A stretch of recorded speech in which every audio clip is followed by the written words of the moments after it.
A police officer hired by the Uvalde School District, despite being under investigation for her conduct as a state trooper during the school shooting, has now been fired. Police body cam shows Elizondo, Crimson Elizondo, was one of the first state troopers to enter Robb Elementary School after a gunman opened fire inside the school. But she and other officers failed to act. 19 children and 2 teachers were killed in the shooting. And this comes as loved ones of victims spent days protesting at school headquarters, asking for accountability for police actions on that day. John Quinones joins me live now from Uvalde, Texas, for more on this. John, how is the community reacting now to Crimson Elizondo's firing? Well, you know, Diane, just when this community thought things could not get any worse, they do. This morning there is anger, frustration, downright outrage. People, shaking their heads in disbelief. How in the world could a Texas state trooper who was under investigation for the shooting last May then wind up getting hired by the school district police force to watch over, by the way, these same kids? And yet that's exactly what happened. As you mentioned, Crimson Elizondo was on patrol at an elementary school here just yesterday. That is, until she was fired. But that only happened after the loud, passionate, angry outcries from this community. So, John, is there any answer to that question?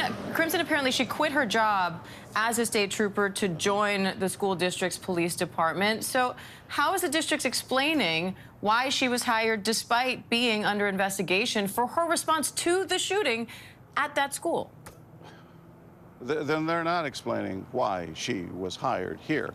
What we do know is that Elizondo was recorded on body cam video that day of the shooting, and she said on tape, you hear her saying, if that was my child inside, I wouldn't be standing outside the school building.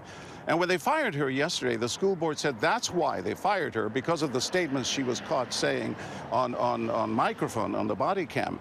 But they're not addressing the issue of why she was hired in the first place, after being warned, by the way. The DPS, the Department of Public Safety, warned them that she was under investigation. They're not saying why they hired her.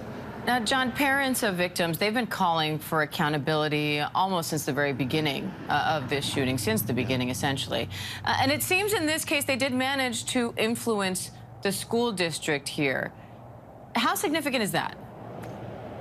It's very significant. They're happy she was fired, but they want to know, again, why she was hired in the first place. They say that's the one thing the school district had to get right.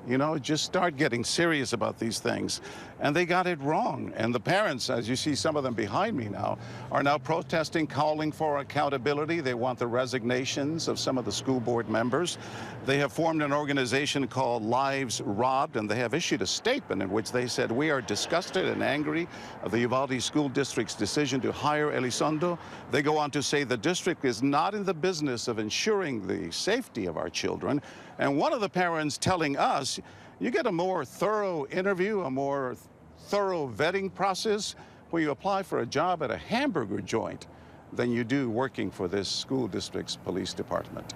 Now, John, ABC News has reached out to the Uvalde School District for response. We have not heard back yet. Officer Elizondo has declined to comment, but she's now the second officer to be fired by the board. So could we see more action taken against the officers who responded to the shooting that day?